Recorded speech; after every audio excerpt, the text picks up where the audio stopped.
ಬೆಳ್ಳಂಬೆಳಿಗ್ಗೆ ಹೊಲಗಳಿಗೆ ಕೆಲಸಕ್ಕೆ ಅಂತ ತೆರಳಿದ್ರು. ಆಗ ನೋಡ್ತಾ ಇದ್ದಂತೆ ಒಂಟಿ ಸಲಗ ಒಂದು ಎಂಟ್ರಿ ಕೊಟ್ಟಿದೆ.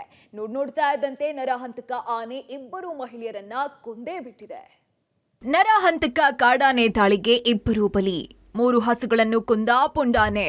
ರೊಚ್ಚಿಗೆದ್ದ ಗ್ರಾಮಸ್ಥರಿಂದ ಪ್ರತಿಭಟನೆ. ಕಾಡಾನೆ ದಾಳಿಗೆ ಇಬ್ಬರು ಮಹಿಳೆಯರು ಮೃತಪಟ್ಟಿರುವ ಘಟನೆ ಆನೇಕಲ್ ಗಡಿ ಭಾಗದ ಡೆಂಕಣಿಕೋಟೆ ಬಳಿಕ ಅಣ್ಣಿಯಾಳ ಬಳಿ ಸಂಭವಿಸಿದೆ. 3 ಹಸುಗಳು ಕೂಡ ಸಾವನ್ನಪ್ಪಿವೆ. ಗುಮ್ಮಳಾಪುರ, ಅಣ್ಣಿಯಾಳು, ತಳಿ ಸುತ್ತಮುತ್ತ ಆನೆ ದಾಂಧಲೆ ಹೆಚ್ಚಾಗಿದೆ.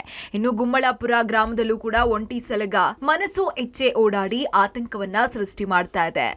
ಇನ್ನು ಚೇರೆನಾಳಂ ಗ್ರಾಮಕ್ಕೆ ಬಂದಂತಹ ಒಂಟಿ ಸಲಗ ಓಡಿಸೋದಿಕ್ಕೆ ಗ್ರಾಮಸ್ಥರು ಮುಂದಾದಾಗ ತೋಟದಲ್ಲಿ ಕೆಲಸ ಮಾಡ್ತಾ ಇದ್ದಂತಹ ಇಬ್ಬರು ಮಹಿಳೆಯರನ್ನ ಕಾಡಾನೆ ಕೊಂದಿದೆ.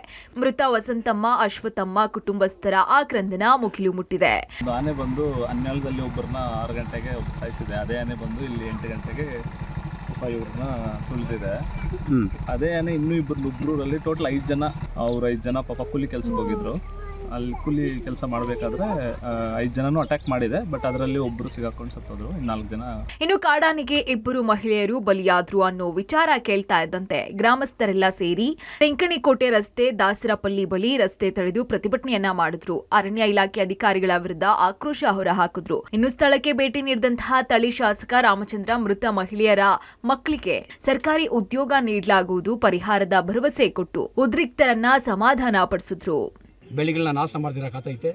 ಅದು ಕೂಡ ಅಸೆಂಬ್ಲಿಯಲ್ಲಿ ಮಾತಾಡಿದ್ದೀನಿ. ಮಿನಿಸ್ಟರ್ ಅವರು ಮಾಡಿಕೊಡ್ತೀನಿ ಅಂತ ಹೇಳಿದ್ದವ್ರೆ. ಇವತ್ತು 2 ದಿನ ಸುತ್ತಿರೋದು ದುರದೃಷ್ಟ. DFO ಎಲ್ಲ ಬಂದಿದ್ದವ್ರೆ. ಅದೇ ಥರ ನೋಡಬೇಕಂತೆ ಮನೆ ಮುಂಚೆ ಹಾನಿಗೆ ಹೋಗಿದೆ, ಊರು ಮುಂಚೆ ಹೋಗಿದೆ. ನೆನ್ನೆ ಡೆಂಕಣಿಕೋಟೆ ಟೌನಾಗೆ ಹೋಗಿದೆ.